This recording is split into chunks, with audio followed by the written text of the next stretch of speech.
রিক্সা বাংলাদেশের এমন একটা যানবাহন, এটা চলে আস্তে আস্তে কিন্তু নিরাপদে গন্তব্যে পৌঁছে যায়।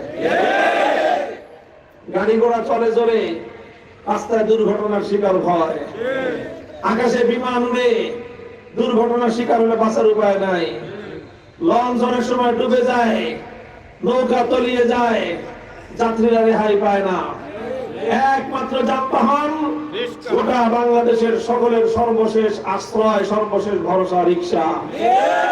শহরেও চলে, শহরেও চলে রিক্সা, গ্রামেও চলে রিক্সা, হাওড়েও চলে রিক্সা, রাস্তায়ও চলে রিক্সা, গরিবেও চলে রিক্সা, ধনীও চলে রিক্সা, পুরুষও চলে রিক্সা, নারীও চলে রিক্সা, বুড়াও চলে রিক্সা, শিশুও চলে রিক্সা।